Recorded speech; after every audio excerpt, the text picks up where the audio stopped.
off the radio? How could you logically not have a diva have her music on? I don't get that. When I started this documentary, 20 Feet from Stardom, I didn't know what it was going to be about. I knew it was going to be about backup singers, but I had no idea what their stories were going to be or what kind of people they were going to be.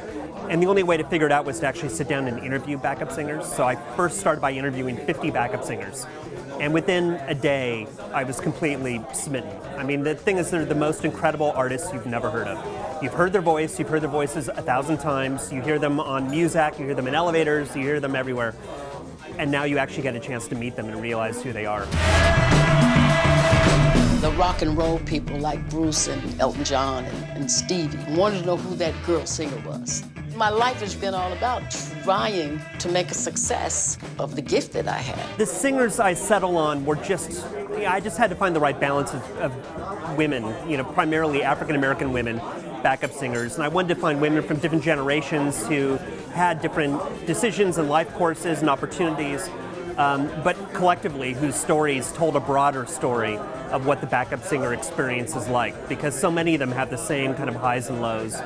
And they're really exceptional. I mean, every single singer in my film could have been a star. You know, if it wasn't for a hit, they would have been a star. You all knew who they were.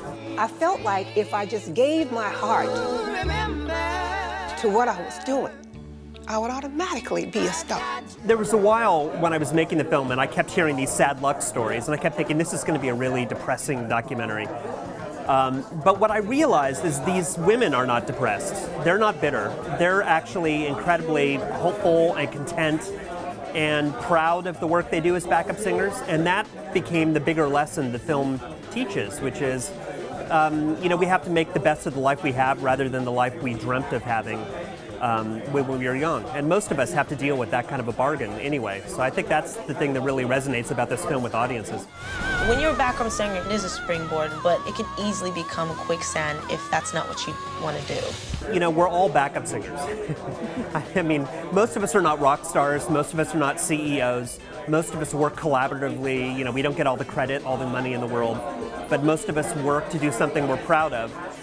And I think we can all identify with that sense of having pride in our labor without necessarily being patted on the back at every turn. And, you know, that's a good lesson to learn. I mean, it's something we should teach more often, I think, in our society. Rather than just rewarding the stars, let's reward everybody else.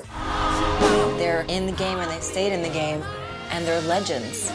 It is my honor to induct into the Rock and Roll Hall of Fame and about time to Miss Darlene Love.